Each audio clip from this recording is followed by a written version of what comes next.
দর্শক আলোচিত ঘটনার পেছনের ঘটনা এবং বিশ্লেষণ নিয়ে আমাদের নিয়মিত আয়োজন নিউজ বিস 24 আপনাদের আমন্ত্রণ জানাচ্ছি। আমি শাহনাজ শাহরিয়ার। অবসরপ্রাপ্ত মেজর সিনহা রাশেদ হত্যায় 15 দিনের রিমান্ড শেষে কারাগারে ওসি প্রদীপ আর পুলিশের 3 সাক্ষীকে ফের 3 দিনের রিমান্ড দিয়েছেন আদালত। দ্বিতীয় দফা রিমান্ড শেষে সকালে তাদের আদালতে হাজির করা হয়। এবার 4 দিনের রিমান্ড আবেদন করে র্যাব। সিনিয়র জুডিশিয়াল ম্যাজিস্ট্রেট তামান্না ফারহার আদালত তাদের 3 দিনের রিমান্ড মঞ্জুর করেন। সাক্ষী 3 জন হচ্ছেন নিজামুদ্দিন, মোহাম্মদ আয়াস এবং নুরুল আমিন। আর 4 দফায় 15 দিনের রিমান্ড শেষে বিকেলে আদালতে হাজির করা হলে ফের কারাগারে পাঠানো হয় সাবেক ওসি প্রদীপ কুমার দাসকে।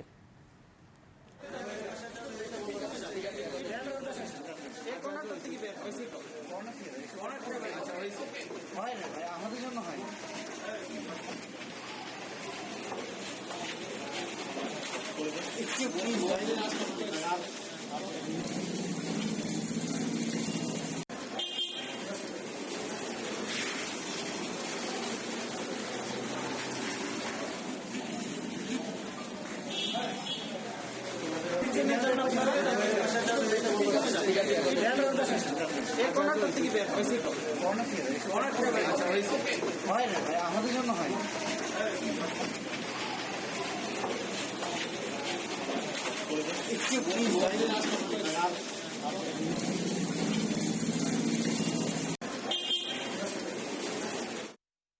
দিনের রিমান্ড চেয়েছিলাম, বিজ্ঞ আদালত 3 দিনের রিমান্ড মঞ্জুর করেছে। আচ্ছা, আজকে প্রদীপকে কোর্টে আনা হবে কিনা?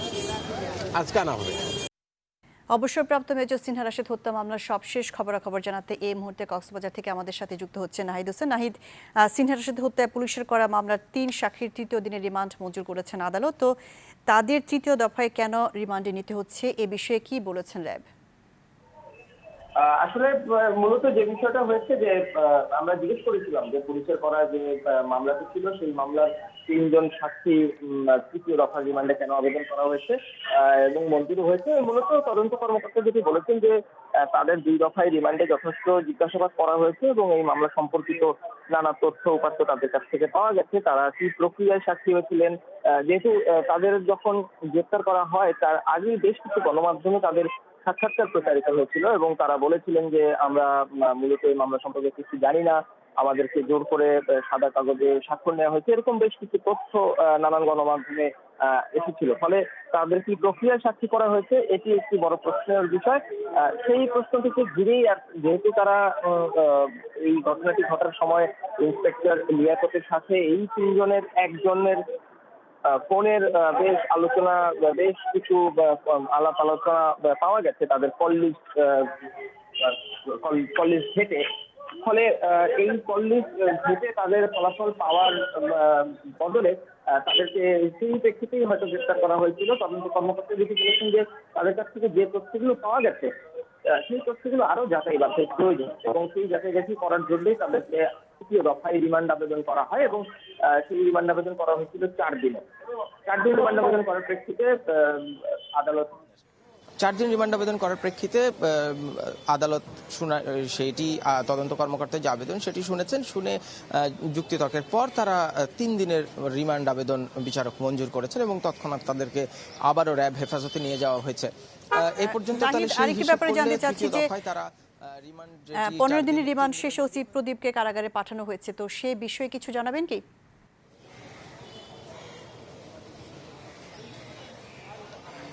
এই মামলাটি আসলে একটি মামলায় একজন আসামিকে সর্বোচ্চ 15 দিন হেফাজতে রাখা যাবে তদন্তকারী সংস্থার। সেক্ষেত্রে প্রথম দফায় 7 দিন রিমান্ডে ছিল টেকনাফের সাবেক ভারপ্রাপ্ত কর্মকর্তা প্রদীপ কুমার দাস এবং দ্বিতীয় দফায় 4 দিন, তৃতীয় দফায় 3 দিন, 14 দিন হওয়ার পর যখন তাকে আদালতে ওঠানো হয় সেদিনও যে শেষ একদিন হাতে ছিল তদন্তকারী সংস্থার, সেই একদিন রিমান্ডের জন্য আবেদন করা হয়েছিল এবং সবশেষ চতুর্থ দফায় একদিনের রিমান্ডও মঞ্জুর হয়। ফলে এই 15 দিনের যে রিমান্ডে নেওয়ার সুযোগ তার পুরোটাই ব্যবহার করেছেন তদন্ত কর্মকর্তা। তবে একটি বিষয় লক্ষণীয় যে এর আগে মামলার 1 নম্বর আসামি বাহারছড়া তদন্ত কেন্দ্রের সাবেক যে ইনচার্জ ইন্সপেক্টর লিয়াকত এবং টেকনাফের বরখাস্ত সাব ইন্সপেক্টর নন্দ দুলাল, তারা দুজনই মামলার যথাক্রমে 1 নম্বর এবং 3 নম্বর আসামি। তারা দুজনেই 164 ধারায় জবানবন্দি দিয়েছেন। কিন্তু আমরা যেটি দেখলাম যে টানা 15 দিন রিমান্ডে থাকার পরও টেকনাফ থানার বরখাস্ত ওসি প্রদীপ কুমার দাস তিনি কিন্তু কোনো ধরনের জবানবন্দি দেননি। এটি নিয়ে একটি গুঞ্জনও ছিল যে দেবেন কি দেবেন না। ফলে আমরাও অপেক্ষা করেছিলাম। তবে শেষ পর্যন্ত যেটি দাঁড়ালো যে কোনো রকম জবানবন্দি ছাড়াই তাকে এই টানা 15 দিন র্যাবের হেফাজতে রিমান্ডে রেখে তার কাছ থেকে গুরুত্বপূর্ণ তথ্য পাওয়া গেছে এবং সেগুলো যাচাই বাছাই করা হচ্ছে। আর রাষ্ট্রপক্ষ যেটি বলছে যে তারা আশা করছেন যে খুব শীঘ্রই হয়তো মামলা সুরাহার দিকে এগোবে। নাহিদ হোসেন, আপনাকে ধন্যবাদ। সিনহা রাশেদ হত্যা মামলার সবশেষ খবরাখবর কক্সবাজার থেকে জানাচ্ছিলেন আমাদের প্রতিনিধি নাহিদ হোসেন। সহজ লেনদেন প্রক্রিয়া, কম সময়ে হিসাব খোলা এবং আন্তরিক সেবার কারণে দিন দিন জনপ্রিয় হয়ে উঠছে এজেন্ট ব্যাংকিং। হিসাবের পাশাপাশি বাড়ছে আমানতের পরিমাণ, একই সাথে রেমিটেন্স পাঠাতে ভরসা রাখছেন প্রবাসীরাও। তবে এখনও এই সেবার মাধ্যমে ঋণ না পাওয়ার অভিযোগ আছে গ্রাহকদের। ব্যাংকেরা বলছেন সেবার পরিধি বাড়াতে কাজ করছে আর্থিক প্রতিষ্ঠানগুলো। মাসুম মিয়ার প্রতিবেদন। ঢাকার নবীনগরে প্রায় 1.5 দশক ধরে মাছের ব্যবসা করেন তাপস মালো। আগে বেচা বিক্রির টাকা পয়সা রাখতেন নিজের কাছেই, কিন্তু নিরাপত্তা আর লেনদেন প্রক্রিয়া সহজ হওয়ায় এখন ভরসা রাখছেন পাশে ডাচ বাংলা ব্যাংকের এজেন্ট ব্যাংকিংয়ে। জানান, জমা রাখার বাইরে ব্যাংকের প্রায় সকল সেবাই মিলছে এখানে। এখানে আসলে বসে থাকতে হয় না, আমি টাকা দিয়ে দিলে সাথে সাথে আপনাকে অনলাইনের মাধ্যমে দিয়ে দেয়। তাপস মালোর মতো আরও অনেকের কাছেই এখন জনপ্রিয় এজেন্ট ব্যাংকিং। এর সুবিধা হলো হিসাব খুলতে সময় লাগছে কম, তবে এখনও ঋণ দেওয়ার ব্যবস্থা চালু না হওয়ার অভিযোগ আছে কম বেশি। শুধুমাত্র লোন ছাড়া এখানে বাকি সুবিধা আমরা এজেন্ট ব্যাংকিং পেয়ে থাকি। রাস্তায় টাকা পয়সা নেয় যে রিস্ক, আর এটা মনে করেন বাসার কাছে, আমাদের কোনো রিস্ক নেই আর কি। ক্লিয়ারিং চেকে টাকা উঠানো যাবে, অন্য ব্যাংকের চেক এখানে ক্লিয়ারিং করা যাবে। দেশে এজেন্ট ব্যাংকিংয়ের ধারণা নিয়ে আসে ব্যাংক এশিয়া 2014 সালে পাইলট প্রকল্পের মাধ্যমে। পরের 5 বছরে অর্থাৎ 2019 সালের জানুয়ারি শেষে এজেন্ট ব্যাংকিংয়ের হিসাব দাঁড়ায় 26,13,335-এ, আর চলতি বছরের জুন পর্যন্ত আরও 3.5 গুণ বেড়ে দাঁড়ায় 73,57,466-তে।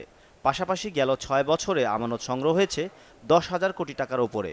ব্যাংকাররা বলছেন এই ব্যবস্থাকে আরও জনপ্রিয় করতে নেওয়া হচ্ছে প্রয়োজনীয় পদক্ষেপ। লো কস্ট ফান্ড অ্যাভেলেবল করা to the rural entrepreneurs, to the rural economy, which is very important. যেটা আমরা দেখেছি যে বিশেষ করে গ্রাম এলাকায় বা প্রত্যন্ত এলাকায় যেই ইনফর্মাল ফাইন্যান্স আছে অথবা এমএফআই থেকে যে লোনগুলো আছে সেগুলো খুব কস্টলি। ব্যাংকিং বিভিন্ন সেবা যেটা আমরা মূল ব্রাঞ্চে দিয়ে থাকি, আমরা আসলে সব সেবাই আসলে এজেন্ট ব্যাংকিংয়ে দিতে চাই। লোন সেবাটাও আমরা কিন্তু এখনো শুরু করিনি, বাট এটা আমরা শীঘ্রই শুরু করব। হিসাব আমানতের বাইরে প্রবাসীদের টাকা পাঠানোর ক্ষেত্রেও আস্থা অর্জন করেছে এজেন্ট ব্যাংকিং। চলতি বছরের ফেব্রুয়ারি পর্যন্ত এই ব্যবস্থার মাধ্যমে 1,000 কোটি টাকা এলেও পরের 5 মাসে তা বেড়েছে প্রায় দ্বিগুণ।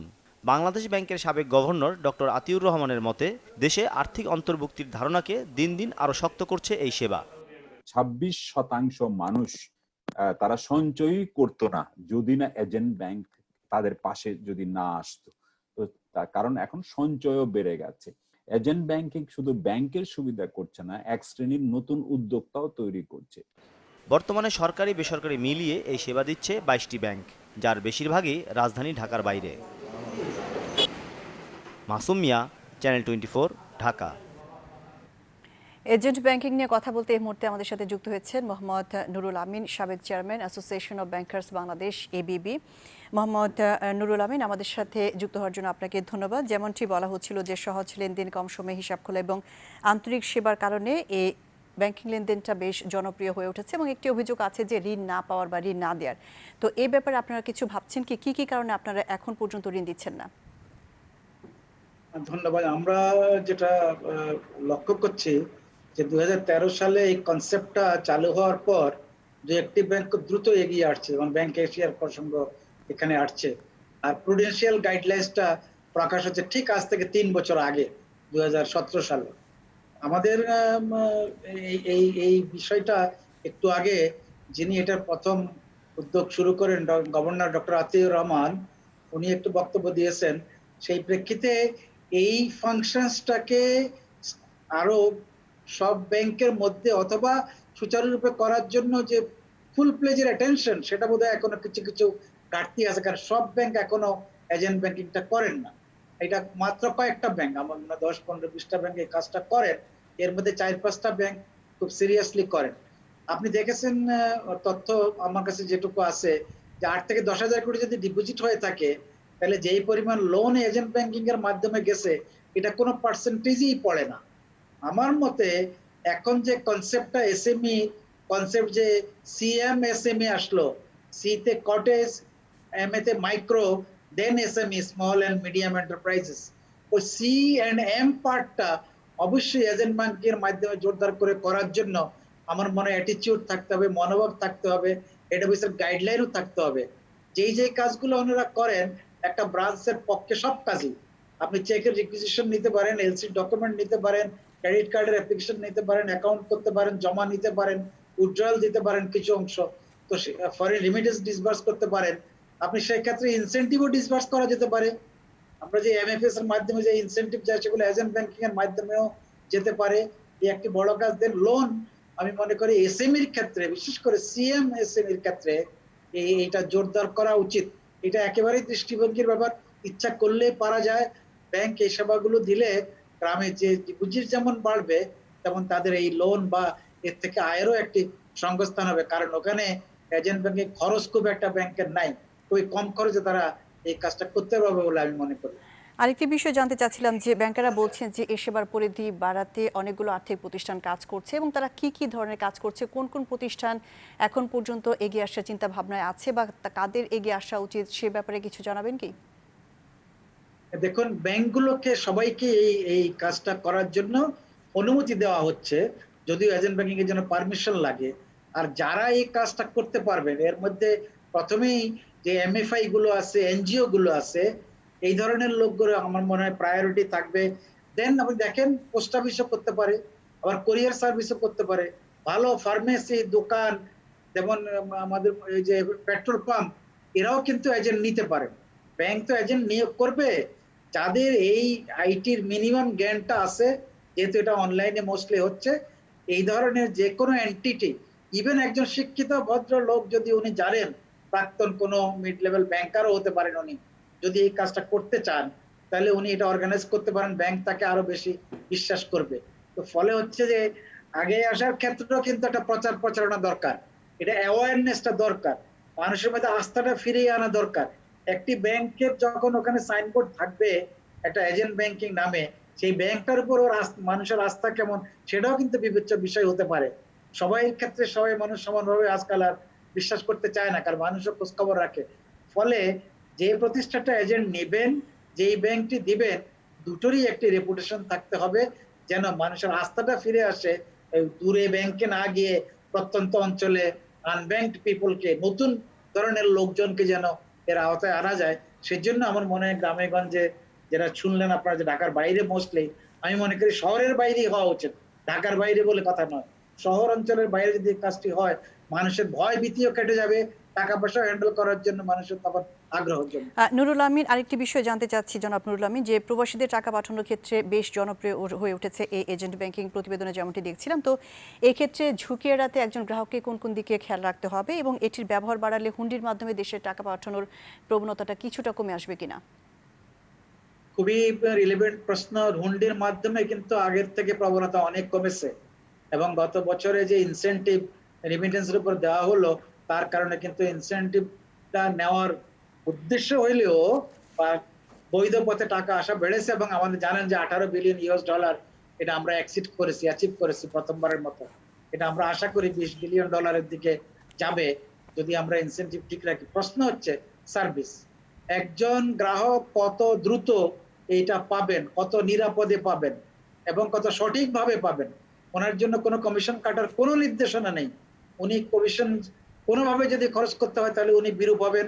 যদি আবার সঠিক সেবাটা সঠিক টাইমে নির্দিষ্ট সময়ে না পান, তাইলে কিন্তু এজেন্টের মাধ্যমে যে সেবাটা, এটা কিন্তু খুবই জনপ্রিয় হবে না। আমরা আশা করব ওই এজেন্টের, যেহেতু ক্যাশ লেনদেনের একটি সীমিত সুযোগ আছে, আমাদের যারা গ্রাম অঞ্চলে টাকা পাঠান প্রবাসীরা, তারা কিন্তু 100-200 ডলারের বেশি সাধারণত পাঠান না, টিকিট সাইজটা এরকমই। কাজে এই পরিমাণ টাকা দিতে যেন কোনো গড়িমসি না হয়। এই সেবাটা যখন বাড়ানো হবে, তখনই আমি মনে করি যে এই আরেকটি ছোট্ট ব্যাপারে জানতে চাচ্ছি যে এজেন্ট ব্যাংকিং এর টাকা পাঠানো এবং ওঠানোর ক্ষেত্রে কোনো নির্দিষ্ট সীমা আছে কি? এটা ব্যাংকগুলোকে বাংলাদেশ ব্যাংক বলেছে, ব্যাংক তার এজেন্টের স্ট্রেংথের উপর নির্ভর করবে, প্রেসারের উপর নির্ভর করবে, ওখানে তাকে কত ক্যাশ লিমিট দেবে। আর ক্যাশ যে আনা নেওয়ার একটা ব্যবস্থা কিন্তু ওই ব্যাংকেরই করতে হবে। ওই এজেন্টের দিনের শেষে অথবা কখন টাকাটা আনতে হবে, কত টাকা সে রাখতে পারবে, এটা কিন্তু ব্যাংক নিজেরা ডিসাইড করবে। বাংলাদেশ ব্যাংক শুধু এগ্রিমেন্টটা দেখে তার উপর একটা পারমিশন জনাব দিয়ে দেবে। মোহাম্মদ নুরুল আমিন, আমাদেরকে সময় দেওয়ার জন্য আপনাকে ধন্যবাদ। এজেন্ট ব্যাংকিং নিয়ে কথা বলছিলাম মোহাম্মদ নুরুল আমিনের সাথে, সাবেক চেয়ারম্যান এবিবি। এর সাথে নিউজ বিস 24 এর পর্যায়ে নিচ্ছি বিরতি, ফিরছি একটু পরেই। আবার আমন্ত্রণ নিউজ বিস 24-এ। চট্টগ্রামে নির্দিষ্ট পোশাক পরে দুপুর 3টা থেকে রাত 8:30 পর্যন্ত ফুটপাতে বেচাকেনা করতে পারবেন হকাররা। তবে কোনোভাবেই সড়কে বসতে পারবেন না তারা। বেচা বিক্রি শেষে সরিয়ে ফেলতে হবে তাদের সব মালামাল, থাকবে না কোনো স্থাপনা। ফুটপাত পরিষ্কার এবং দখলমুক্ত করতে এ উদ্যোগ নেয় সিটি কর্পোরেশন এবং পুলিশ প্রশাসন। এতে সম্মতি জানিয়েছেন হকার নেতারা। আগামী 4 সেপ্টেম্বর থেকে চালু হবে এই নিয়ম। চট্টগ্রামে ফুটপাত হকারমুক্ত করতে কম উদ্যোগ নেওয়া হয়নি। এর মধ্যে সবশেষ উদ্যোগ ছিল বিকেল 5টা থেকে রাত 11টা পর্যন্ত বসতে পারবেন হকাররা। সাবেক সিটি মেয়রের এই উদ্যোগ শুরুতে কিছুটা সুফল পেলেও পরে তা আর কেউ মানেননি। কেউ কেউ দুপুরের আগে বসে যান, কেউ আবার মালামাল রেখে দখল করে রাখেন ফুটপাত। এখন তো সংগঠন বিভিন্ন সংগঠন, কারণ আমার সংগঠন সদস্য যদি মানতে আমরা বাধ্য করি, আরেক সংগঠনে মানতেছে না। চট্টগ্রামের আমতলী থেকে নিউ মার্কেটের এই সড়কটির প্রশস্ত প্রায় 40 ফুট, অথচ সড়কটির 4 ভাগের 3 ভাগই চলে গেছে অবৈধ পার্কিং আর হকারদের দখলে। বাকি 1 ভাগ দিয়ে কোনো মতে চলাচল করছে যানবাহন। এমন পরিস্থিতিতে হকারদের আবারও শৃঙ্খলায় আনতে চায় সিটি কর্পোরেশন। তাই ফুটপাত থেকে সরিয়ে নিতে বলা হয়েছে সব স্থায়ী স্থাপনা। নতুন সূচি অনুযায়ী হকাররা বসতে পারবেন বিকাল 3টা থেকে রাত 8:30 পর্যন্ত। পরতে হবে নির্দিষ্ট পোশাক। টুল দেবো তাদেরকে, বসবে, সবার সেম টি শার্ট থাকবে, ক্যাপ থাকবে, ব্যাগ থাকবে এবং আপনার একটা স্ট্যান্ড থাকবে সাথে, সেখানে তারা মালটা ঝোলাবে। রাস্তার উপর বিশেষ করে কার্পেটিং এরিয়া কোনো হঠাৎ থাকবে না। চৌকি টকি নিয়ে যেগুলো বসে যায় ওদেরকে বলছি সরাই ফেলতে, 2 দিনের মধ্যে 3 দিনের মধ্যে না সরাই তাহলে আমরা সরাবো। নির্দেশনা দিয়েছে, এই জন্য আমরা কৃতজ্ঞ এবং আমরাও সর্বাত্মকভাবে ওনাকে সহযোগিতা করব। এই সিদ্ধান্ত কার্যকর হবে 4 সেপ্টেম্বর থেকে। তবে এটি মানাতে নিয়মিত তদারকির দাবি নগরবাসীর। 2-1 দিনের জন্য থাকে, কিন্তু আসলে এটা রেগুলারলি হয় না কখনো। এটা আবার কিন্তু আগের মতোই ফিরে আসে। নিরাপদে হাঁটতে চাই, নিরাপদে থাকতে চাই, কিন্তু ওই জিনিসটা আমাদের হয় না। এটা তো আসলে যদি সিটি কর্পোরেশন কঠোরভাবে ভূমিকা পালন করে তাহলে আর সম্ভব হবে না। চট্টগ্রাম নগরে 15টি সংগঠনের আওতায় হকার আছে 18 থেকে 20,000। রনি দত্ত, চ্যানেল 24, চট্টগ্রাম। এ বিষয়ে কথা বলতে আমাদের সাথে চট্টগ্রাম থেকে যুক্ত হয়েছেন রনি দত্ত। রনি দত্ত, নির্দিষ্ট পোশাক পরে নির্দিষ্ট সময়ে হকাররা চট্টগ্রামের ফুটপাতে বসতে পারবেন, এই বিষয়ে সিদ্ধান্ত নিয়েছে সিটি কর্পোরেশন এবং পুলিশ প্রশাসন। তো এই বিষয়ে হকাররা মূলত কি বলছে, তাদের ভাষ্যটা কি? মূলত এই হকারদের উঠা বসা এবং হকারদেরকে একটা শৃঙ্খলায় নিয়ে আসার একটি পরিকল্পনা কিন্তু দীর্ঘদিন ধরে চলছে চট্টগ্রামে। বিশেষ করে চট্টগ্রাম সিটি কর্পোরেশনের পক্ষ থেকে যিনি মেয়র হয়ে আসছেন তিনি এই ধরনের উদ্যোগ নিয়েছেন। সর্বশেষ যে উদ্যোগগুলো নেওয়া হয়েছে আজিমুল নাসিরের পক্ষ থেকে, সাবেক সিটি মেয়র, তিনি আসলে এখানে বিকাল 5টা থেকে 11টা পর্যন্ত বসার জন্য এবং ফুটপাতে পরিষ্কার রাখার জন্য উদ্যোগ নিয়েছিলেন। পরবর্তীতে প্রশাসক 6 মাসের জন্য যখন নিয়োগ হয়েছেন তিনিও উদ্যোগ নিয়েছেন এই যাতে যে বিশৃঙ্খলাগুলো ঠেকাতে পারে। একটু দেখায় প্রথমে এই যে এখানে হকাররা যারা ব্যবসা করছে তারা কিন্তু রাস্তার ফুটপাতে তো বসেছে, তার পাশাপাশি ফুটপাতের পার হয়ে তারা মূল যে সড়ক সেই সড়কে এসে তারা কিন্তু ব্যবসা বাণিজ্য পরিচালনা করছে। এই জন্য তাদের যে কিছু স্থায়ী এখানে স্থাপনা রয়েছে, বিভিন্ন খাট চৌকি, এই ধরনের খাট চৌকিগুলো আসলে রাস্তায় প্রতিবন্ধকতা সৃষ্টি করে, রাস্তায় মানুষের চলাচল বিঘ্নিত হয়।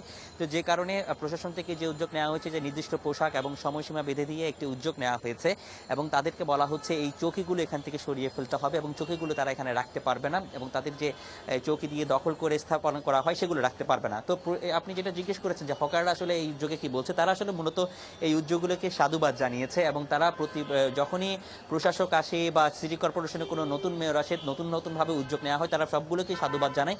কিন্তু তাদের একটি বিষয় যেটি লক্ষণীয় যে তাদের যে কার্যক্রম সেখান থেকে কিন্তু তারা পিছু হয় না, অর্থাৎ তাদের অনেক সময় তারা নিয়ম মানে না, অনেক সময় তারা নিয়মের আগে চলে আসে এবং তাদের যে ব্যবসা বাণিজ্য ফুটপাতে ধরে সেটা কিন্তু থেকেই যায়।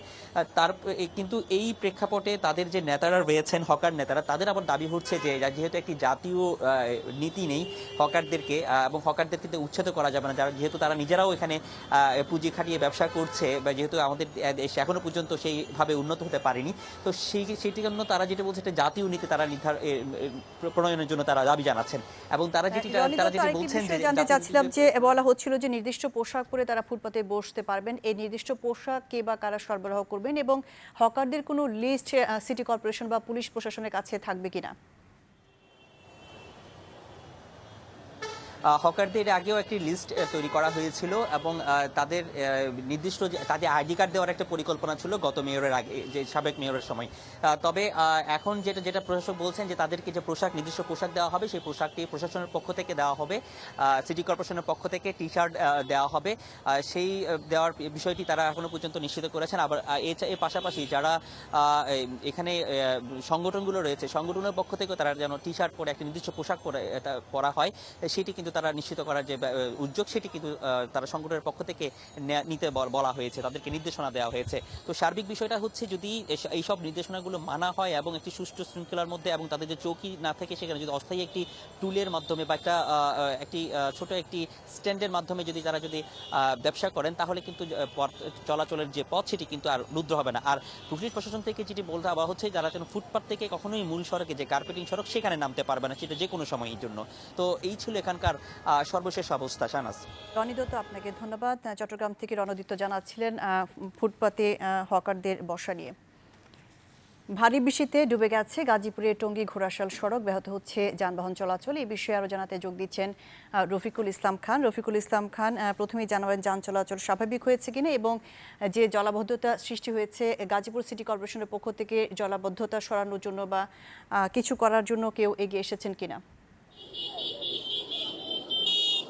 শাহনাজ, আসলে আপনাকে আগে জানিয়ে রাখি, যেহেতু বৃষ্টি নেই, যে কারণে এই মুহূর্তে কিন্তু যে মহাসড়কের উপরে জলাবদ্ধতা ছিল সেটি কিন্তু কমতে শুরু করেছে। আর যে যানবাহনের যে দীর্ঘ গতি এবং যে যানবাহনের যানজটের দীর্ঘ সারি, সেটি কিন্তু এখনও আছে। তো সারাদিনই কিন্তু ঢাকার ময়মনসিংহ মহাসড়কের যদিপুর চৌরাস্তা থেকে টঙ্গী এবং টঙ্গী থেকে যে নরসিংদী সড়কটি রয়েছে, এই সড়কের কিন্তু প্রায় 5-6 কিলোমিটার জুড়ে যানবাহনের দীর্ঘ সারি। কারণ আপনি জানেন যে আজকে কিন্তু মুষলধারে বৃষ্টি হয়েছে, আর বৃষ্টির কারণে মূলত এই দুটি সড়কের বিভিন্ন স্থানে কিন্তু জলাবদ্ধতা সৃষ্টি হয়। কোথাও হাঁটু পানি, কোথাও আবার কোমর পানি পর্যন্ত জলাবদ্ধতা হয়ে যায়, যে কারণে কিন্তু ছোট যে যানবাহন রয়েছে তাদের কিন্তু চলাচল করতে অনেকটাই কষ্ট হয়েছে।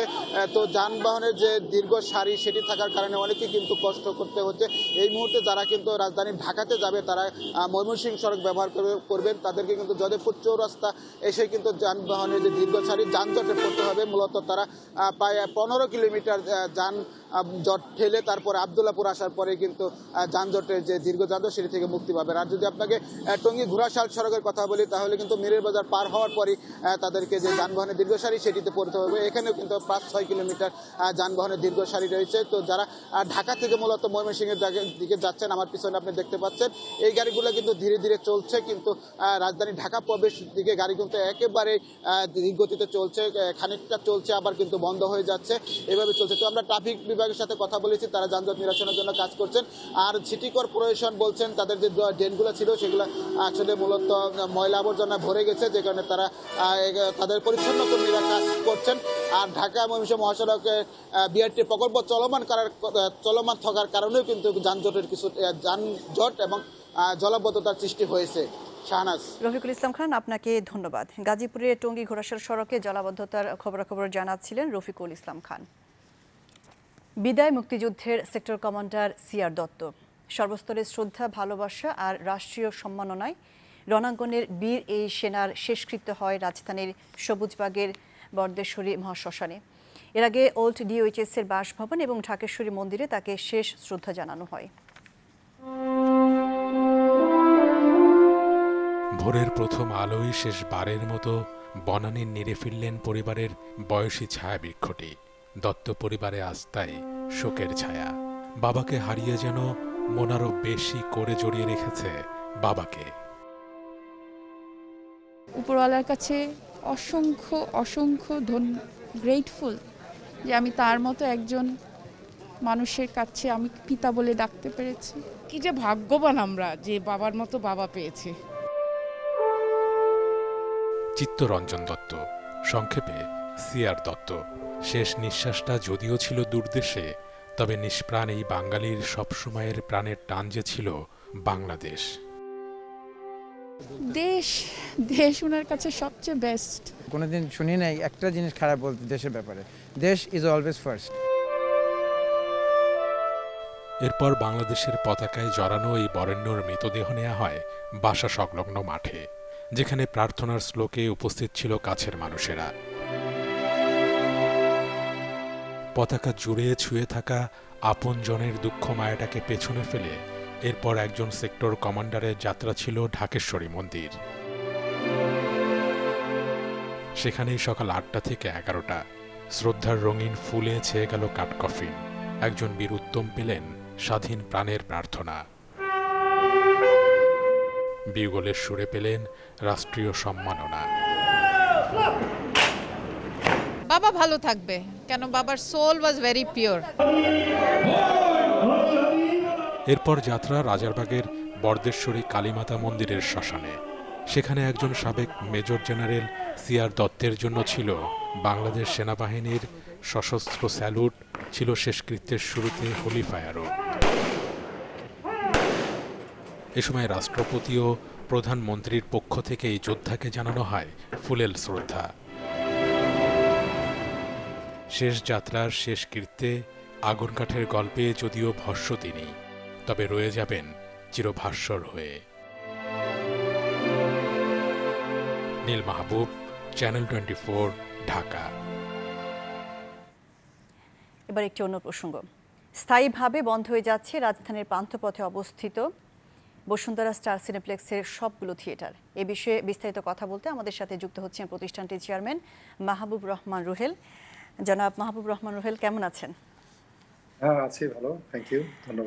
বলতেই হচ্ছে যে রাজধানীবাসীকে সিনেমা হলমুখী করতে ব্যাপক ভূমিকা রেখেছে স্টার সিনেপ্লেক্স, এবং 15 বছর ধরে চলা হলটি বন্ধ হয়ে যাচ্ছে। কি কারণে বন্ধ হয়ে যাচ্ছে বা কেন বন্ধ করতে হচ্ছে, এ ব্যাপারে বিস্তারিত জানাবেন কি আমাদেরকে? ইনফ্যাক্ট এটাই বাংলাদেশের প্রথম মাল্টিপ্লেক্স। যখন সিনেমা ইন্ডাস্ট্রি একেবারেই মৃতপ্রায় ছিল, তখনই আমরা মাল্টিপ্লেক্স করে এটাকে আবার উজ্জীবিত করেছিলাম। এবং আমি বসুন্ধরা গ্রুপের প্রতি আসলে ধন্যবাদ জানাতে চাই তাদেরকে, যে তারা একটা অপরচুনিটি আমাকে দিয়েছিল এখানে। তো এখন দীর্ঘ প্রায় 16 বছর ওখানে থাকার পরে, আর এই প্যান্ডেমিকের কারণে তো আমরা বন্ধই ছিলাম প্রায় 6-7 মাস, এবং কোনো অ্যাক্টিভিটি ছিল না। তো এটা বসুন্ধরা গ্রুপ থেকে বা বসুন্ধরা সিটি মল থেকে ডিসিশন নিয়েছে যে তারা এখানে হয়তো আর সিনেমা কন্টিনিউ করতে চায় না। তো আমাদেরকে নোটিশ দিয়েছে, প্রায় 1 মাস হয়ে গেছে। আমরা বেশ কয়েকদিন নেগোশিয়েট করার চেষ্টা করেছি। তো আলটিমেটলি দেখা গেল যে তারা এখানে হয়তো অন্য কিছু করার প্ল্যান করেছে, যার কারণে আমাদেরকে এই নোটিশটা দিয়েছে। আমরা ওখান থেকে খুব শিগগিরই ওখান থেকে এভিক্ট হবো, এবং এখন যেহেতু অন্য কোনো আমাদের অপশন নেই, আমরা ওয়্যার হাউসে আমাদের মালামাল রাখবো। পরে অন্য কোনো জায়গা পেলে আমরা হয়তো সেখানে আমরা শিফট করতে পারবো। যারা সিনেমা হলে গিয়ে চলচ্চিত্র দেখতে পছন্দ করেন তাদের মনে কিন্তু একটি প্রশ্ন, যে কবে আবার সিনেমা হলে গিয়ে সিনেপ্লেক্সে গিয়ে সিনেমা দেখতে পারবেন। সে ব্যাপারে আপনি কিছু জানাবেন কি দর্শকদের জন্য? আমরা এই অগস্ট মাসে 12 তারিখে একটা প্রেস কনফারেন্স করেছিলাম, যে সরকারের কাছে অনুরোধ করেছি যে খুব শীঘ্রই যাতে আমাদেরকে খুলতে দেওয়ার পারমিশনটা দেওয়া হয়। কেননা বসুন্ধরা সিনেপ্লেক্সের পাশাপাশিও আমাদের স্কেচ টাওয়ার মহাখালীতে, এবং সীমান্ত স্কোয়ার ধানমন্ডি, এবং আমরা সোনি থিয়েটার যেটা মিরপুরের, সেখানেও আমরা শাখা খুলেছি। তো আমরা শীঘ্রই এগুলো খুলতে চাই, এবং আমরা দর্শকদের কাছে আবার সিনেমা ফিরে আনতে চাই। তো এখনো সরকার থেকে আমাদেরকে ওরকম পজিটিভলি কিছু বলেনি, তবে তারা হয়তো চেষ্টা করছে সেপ্টেম্বরের মধ্যেই বা সেপ্টেম্বরের 15 তারিখের পরেই সিনেমা হল খোলার হয়তো একটা পরিকল্পনা আছে বলে আমি মনে করি। ইতিমধ্যে আমি খুবই খুশি হয়েছি, মাননীয় প্রধানমন্ত্রী একটা ডিক্লেয়ার দিয়েছেন যে বন্ধ সিনেমা হলকে খোলার জন্য একটা অনুদান দিবেন, একটা প্যাকেজ দিচ্ছেন। তো এটা আসলে একটা ভালো সুখবর আমাদের যারা সিনেমা হলের মালিকরা আছে তাদের জন্য। আর পাশাপাশি আমি মনে করি যে আমাদের কন্টেন্ট যেহেতু নেই, কন্টেন্ট আমদানি করার জন্য আর একটু মানে শিথিল হওয়া। আর এই বসুন্ধরা স্টার সিনেপ্লেক্স যে বন্ধ হয়ে গেছে, এটা অনেকেই আমাকে ফোন করছে, এটা অনেকেই জেনে গেছে এখন। আসলে অনেকের মেমোরিজ এটাতে জড়িত, অনেকের মানে অনেক ভালো সময় কেটেছে। তো সবার খুবই মন খারাপ এটা নিয়ে, আমাদেরও মন খারাপ যেহেতু আমাদের প্রথম মাল্টিপ্লেক্স সেখানে। তো আমি আশা করব যে বাংলাদেশে যতই শপিং মল হোক না কেন, প্রতিটি শপিং মলের সাথে যাতে একটা সিনেমা হলের প্রভিশন রাখা হয়। আপনি যদি নতুন জায়গায় নতুন করে স্টার সিনেপ্লেক্স খুলতে যান, তাহলে সেই ক্ষেত্রে কি আপনাকে নতুন করে পারমিশন নেওয়া লাগবে কিনা? হ্যাঁ, মানে পারমিশন বলতে পারমিশন নেওয়া তো কোনো ব্যাপার না, তবে প্রভিশনটা যদি থাকে, যেমন নতুন অনেক শপিং মল হচ্ছে যেখানে আসলে সিনেমা হল কিন্তু শপিং মলের ক্রাউডগুলোকে পুল করে। এখানে ফুড কোর্ট থাকুক, শপস থাকুক, সিনেমা দেখতে যে অনেকে খাবার খেতে যায় এবং দোকানও করতে চায়। তো যার কারণে আমি মনে করি যে প্রত্যেকটা শপিং মল নতুন যেগুলো হচ্ছে সেখানে রাখা উচিত। তার পাশাপাশি স্ট্যান্ড অ্যালোন সিনেমা, যেটা মানে আমেরিকায় গেলে বা এমনকি ভারতবর্ষে দেখা যাবে যে স্ট্যান্ড অ্যালোন সিনেমা আছে, সেখানেও আমরা মাল্টিপ্লেক্স করার জন্য জায়গা খুঁজছি অ্যাকচুয়ালি। তো এরকম অপরচুনিটি থাকলে অবশ্যই আমি সেটা দেখে নিব। এবং আমি সিনেমাতে বিশ্বাসী। আমাদের একটা স্বপ্ন ছিল, যে আমার নিজেরই স্বপ্ন ছিল যে 100টা সিনেমা স্ক্রিন সারা বাংলাদেশে করা। আমাদের প্রায় বসুন্ধরা সহায় প্রায় 15টা স্ক্রিন ছিল। এখন দুঃখের বিষয় যে আমাদের 6টা স্ক্রিন আমরা লুজ করতে যাচ্ছি। তবে আমি ডিসার্টেন না, আমি আশা করছি যে ভবিষ্যতে আমরা অপরচুনিটি পেলে আরো অনেক সিনেমা হল তৈরি করব। সিনেমা প্রেমীরা আশা করবে যে খুব তাড়াতাড়ি যেন স্টার সিনেপ্লেক্সের পক্ষ থেকে ভালো কোনো খবর শুনতে পায়। আমাদের সাথে সময় দেওয়ার জন্য আপনাকে অসংখ্য ধন্যবাদ। কথা বলছিলাম মাহবুবুর রহমান রুহেলের সাথে, স্টার সিনেপ্লেক্সের চেয়ারম্যান। নিউজ বিস 24 এ পর্যায়ে নিচ্ছে আরেকটি বিরতি।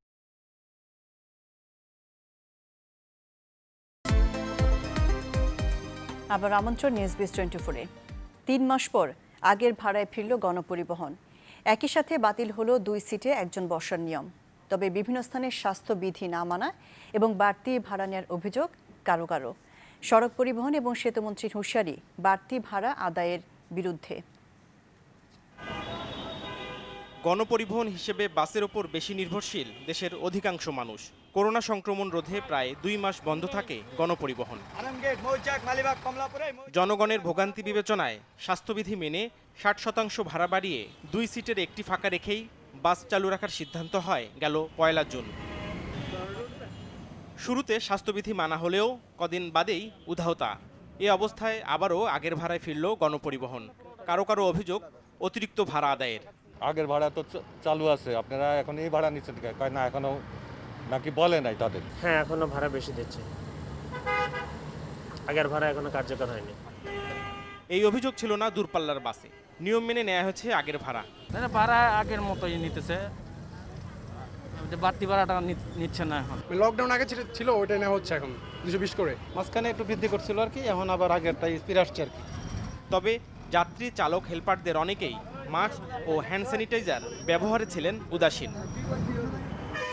এদিকে সড়ক পরিবহন ও সেতুমন্ত্রীর হুঁশিয়ারি, নিয়ম না মানলে কঠোর ব্যবস্থা নেওয়া হবে। গণপরিবহনে ভ্রমণকালে যাত্রীসহ পরিবহন সংশ্লিষ্ট সকলকে বাধ্যতামূলকভাবে মাস্ক পরিধান করতে হবে। যত আসন তত যাত্রী, অর্থাৎ দাঁড়িয়ে যাত্রী পরিবহন করা যাবে না। মালিক শ্রমিক নেতৃবৃন্দ এ ব্যাপারে প্রতিশ্রুতি দিয়েছেন। নাফিউল ইসলাম লিঙ্কন, চ্যানেল 24, ঢাকা। পূর্ণ রাষ্ট্রীয় মর্যাদায় ভারতের প্রথম বাঙালি রাষ্ট্রপতি প্রণব মুখার্জির শেষকৃত্য সম্পন্ন হয়েছে। দিল্লির লোদি রোডের শ্মশানে দুপুরে তার শেষকৃত্য হয়। পিপিই কিট পরে এতে সামিল হন পরিবারের সদস্যরা। এর আগে বিশেষ গাড়িতে তার মরদেহ লোদি রোডে নেওয়া হয়।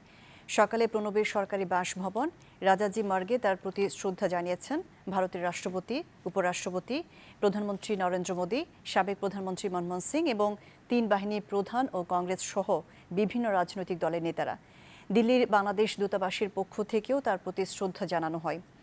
প্রণবের মৃত্যুতে 7 দিনের রাষ্ট্রীয় শোক চলছে ভারত জুড়ে। করোনা সহ শারীরিক নানা জটিলতায় টানা 22 দিন লাইফ সাপোর্টে থাকার পর রোববার রাতে দিল্লির সামরিক হাসপাতালে শেষ নিঃশ্বাস ত্যাগ করেন এই বর্ষিয়ান কংগ্রেস নেতা। He also talked how the nation mourns the losing of one of its worthiest sons, of how এই ছিল আজকে নিউজ বিস 24। এতক্ষণ সাথে থাকার জন্য ধন্যবাদ সবাইকে।